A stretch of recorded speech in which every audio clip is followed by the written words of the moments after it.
Hi guys, welcome back to Relentless. I recently had the opportunity to sit down with Dr. John Bartemus and talk about a myriad of health issues. And it's kind of hard to keep these interviews to just 10 minutes when there's so much good information, but I hope it's helpful to you. We had many topics that we discussed, but first I wanted to give you his background and encourage you to always make sure you do check on the training that the people that are giving you your health information have. Because you want to make sure they're truly trained, they've taken the time to get the certifications and licensure that is needed to give you the best care possible. So Dr. Bartemus, he is a self-described health CSI agent whose goal is to put together your clinical puzzle. He doesn't look at you as a population study. He looks at you with your symptoms, your history, and how you're presenting with what you have. He is certified in he's a certified functional medicine practitioner. He is board certified in integrative medicine. He's a member of the International Association of Functional Neurology and Rehabilitation. He is a member of North Carolina Integrative Society, member of Paleo Physicians Network, and he owns and operates Functional Medicine Charlotte in Cornelius, North Carolina. So he has a very good lineup of pedigree in this industry, and someone that we should listen to and learn from his vast knowledge of the body. So I hope you enjoy this interview. As always, comment below with any questions and continue on your pursuit to be relentless in finding true health and happiness. Thanks.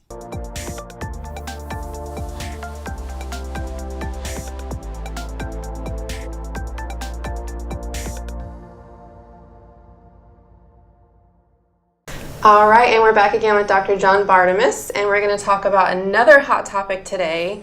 Ladies, I know a lot of my clients tell me stories or give me information during a session about symptoms they're having, problems they're having, and they can't find out exactly why. They've been to a lot of doctors, a lot of different therapists.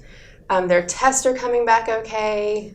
They have multiple tests done, and they're just to the point of frustration, which creates more anxiety and actually makes everything worse because they can't find an answer. Mm-hmm. And I keep saying this in many of our videos, anything that your body's doing, an expression, a skin issue, a breathing issue, headaches, tired, whatever, all of those are your body screaming at you saying, hey, something's going on.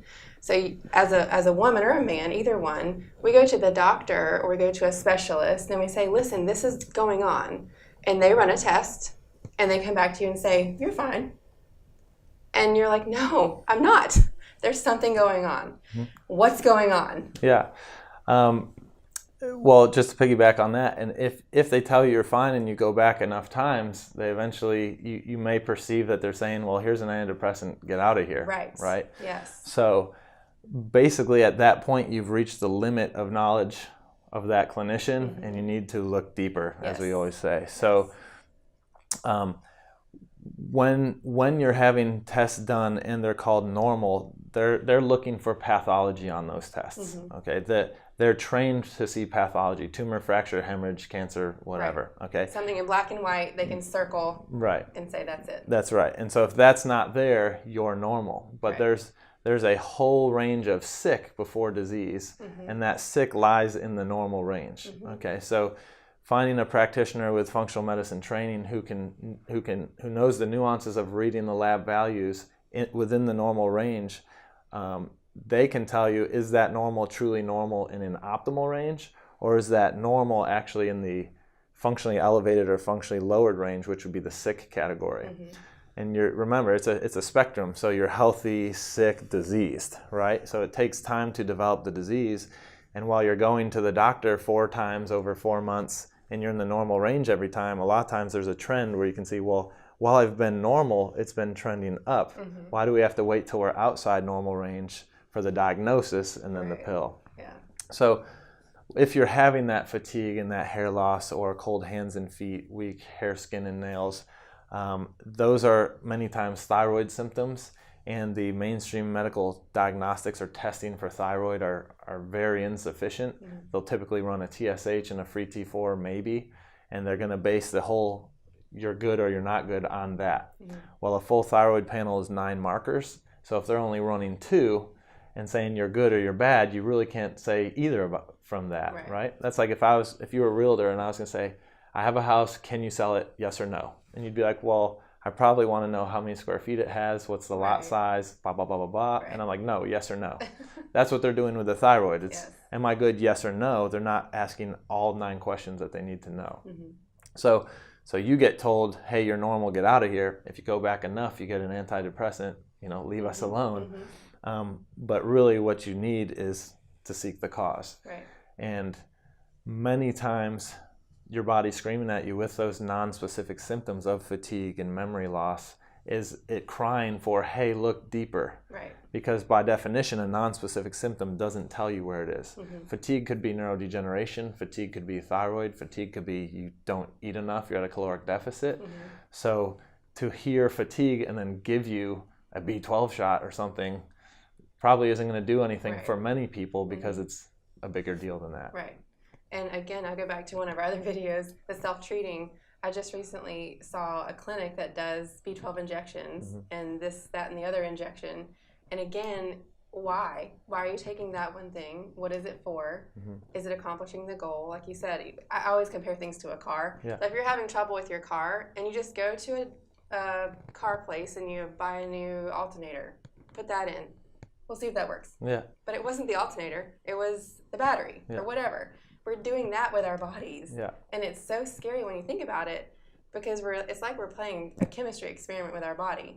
And we shouldn't do that. And I think we need to give people the courage to sometimes stand up to people in the medical profession because they're seen as the experts. And if they're told, no, you're fine, or in my situation, on my first child, that's exactly what happened. So I was an athlete, our first child, working full-time, working out all the time. Diet was great, I was great, marriage is great, everything's fine.